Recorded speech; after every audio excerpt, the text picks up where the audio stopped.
Hey guys, it's Mike here again with Viper Paranormal, and today I'm going to show you how to fake a poltergeist video. I'm sure you've probably seen the videos where someone will set up a camera and record things flying through the air, dishes breaking, cabinet doors opening and closing, things like that, and they'll put it on the internet and call it poltergeist activity. Well, I hate to be the bearer of bad news, but most, if not all of those poltergeist videos, they're not real. The purpose of this video is to raise awareness of fraud in the paranormal and to better qualify us to be able to debunk these types of fraudulent videos. Now, a lot of people are downing these videos because they think I'm taking the fun out of it, and they claim that these videos are harmless and they're not hurting anyone. But I've got news for you guys. These videos are not harmless and they are hurting people. First off, these videos hurt those out there with genuine paranormal problems. These videos are mocking them and making fun of their situation. These videos are nothing more than a slap in the face. I'm sure if the situation were turned around, they would have to agree.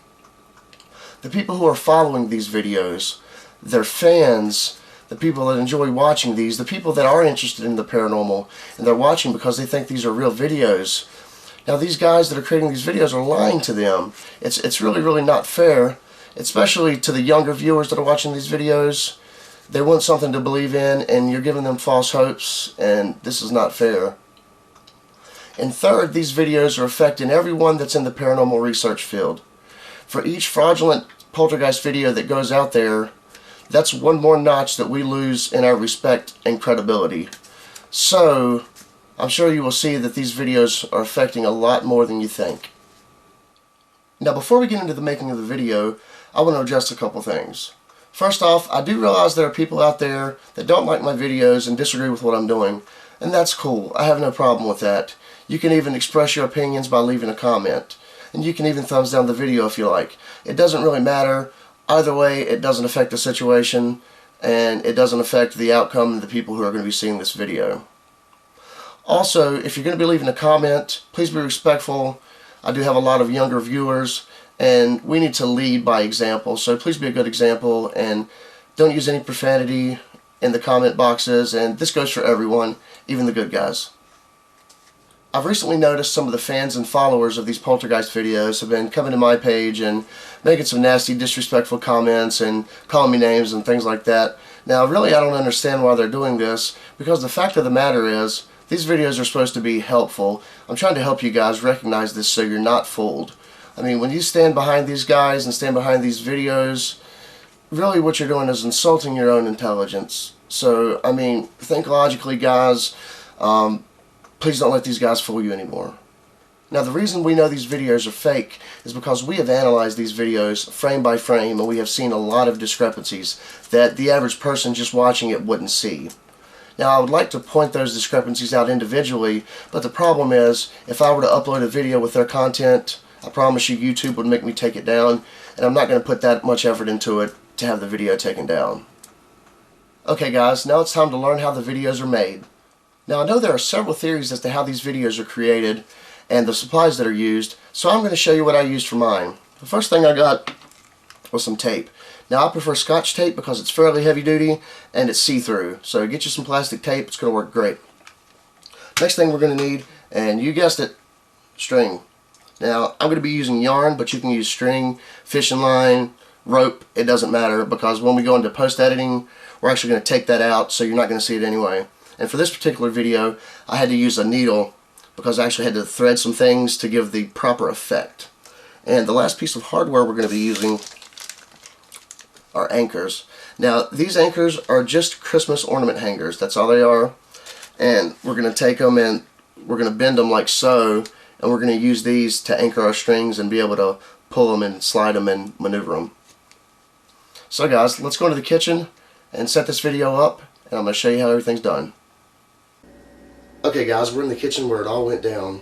Now what we need to do is make sure that our tripod is really steady. We don't want the video jumping around. If we do, it's going to completely mess up our shot.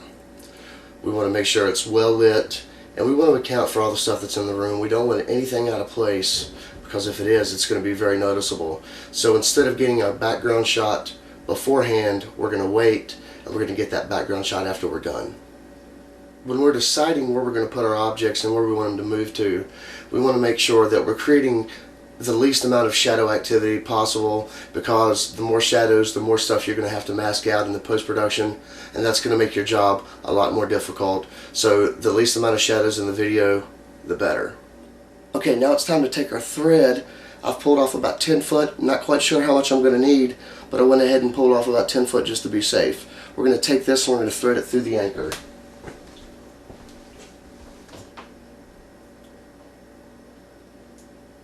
And we've got our anchor threaded. And we're going to take this, we're going to take another little teeny piece of tape, and we're going to tape this string to the object that we're going to move. And in this video, it's going to be the spoon. Now right now, you can probably see the string, but when we do our post editing, we're going to take that out, so you're not going to see it anymore. Now the reason we didn't get our background shot first is because we're actually going to be moving stuff around here. And if we accidentally do that and it shows up in the final product, it's going to be really noticeable and it's going to really mess the entire video up. Okay, now that we've got our first object anchored in and ready to pull, we need to find a good place to stand, because this is going to be a one-man effort. All of the strings are going to be pulled from the same direction, so we may need to hook up additional anchors to control the way that each object is moving. And sometimes we'll even hook two strings to an object to make it move in two directions at once, and that's a really cool effect too. But what we're going to do next is actually hook this other stuff up and rig it for the Poltergeist video. But in order to save time, we're not going to do that, but I will show you what I used. It was the towel here. I actually threaded that through to make it look like it was being picked up from different directions. I hooked a second string for the second active motion. It comes up and then it shoots out. Now for the other dish rag here, I did the same thing. And for the Kool-Aid canister, what I actually did was I taped my thread underneath here, so when it was pulled, instead of it just tipping over, it was actually lifted. So that gives a cool effect there. And let's go ahead and take this out of the shot. We've got it set up, and we're going to wait for our cue. We're going to try not to move things around too much. And when we get our cue, we're going to unleash the Poltergeist in 3, 2, 1. Well, there it is, guys. That's how the Poltergeist video is done. Now let's go into the editing station, and I'm going to show you how all the masking is done so we can get our final 100% real Poltergeist video. After we shot our manipulated objects, we shot 30 seconds of still video. We took out the props and all the strings, and we're going to use that as the background. Here on our timeline at the top, we've got our moving video, and at the bottom, we've got our background. One problem, we've got strings. We need to get rid of these. Now, there's two ways to do it. We can mask them out, or we can mask the objects in. So for this particular video, to make it easier, we're going to mask the objects in. So we go to Event Pan Crop and open this up. And to make it a little more visible, I'm actually going to blow this image up some. Now, in order to keep these images in the shot without the strings, we have to mask them in. So we're going to click on our anchor tool, and we're going to start setting anchor points. Now, we want to get as close to the object as we can, but we don't want to be right up on it. So it takes time to do this. I mean, this isn't a quick process at all. And once you've got all of your anchors in, I'm going to be a little sloppy here. If you notice, we're going to have our towel up here and all of our strings are gone. But if you notice, also our other objects are gone too. So we have to go in and mask these in as well. And this could take a while.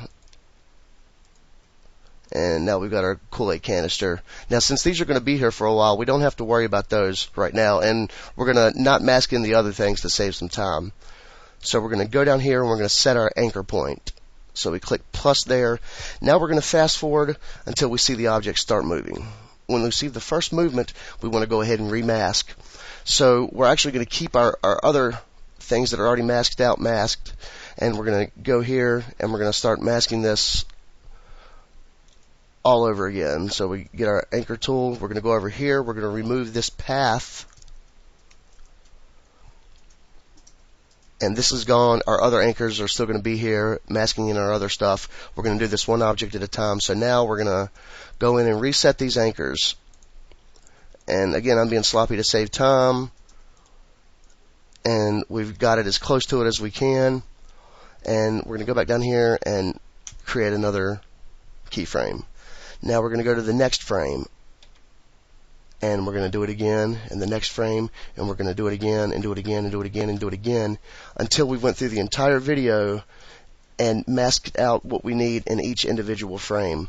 Now, I will tell you this, for every second of video, you're going to have 30 frames. So you're going to have 30 masks for each second. So in a 10-second poltergeist video, you're going to have 300 frames. This could take hours.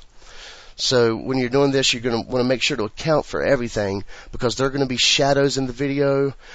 When it comes to the point where you get the shadows, we actually have to mask out the shadows as well. Any type of messed up lighting is going to really make the video look bad. We have to account for everything so there's no discrepancies. And once we get to the end here, we're going to finish up our last little mask, and that's the video, and everything's masked out. Excuse me, the objects are masked in. That way we can't see the strings at all. So that's how the masking's done, that's how the video is created, and that's how we do a fake poltergeist video.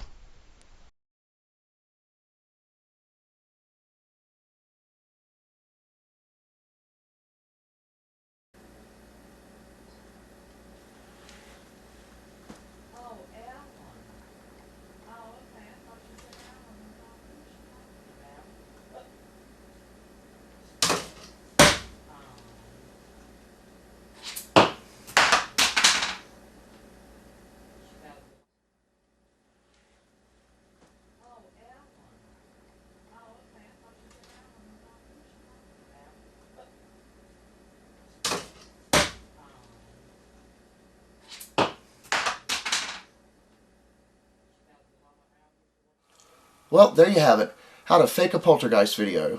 I want to thank you for watching our videos. Don't forget to check out our website, www.viperparanormal.com. Please comment, rate, share, subscribe, and never be fooled by another fake video again.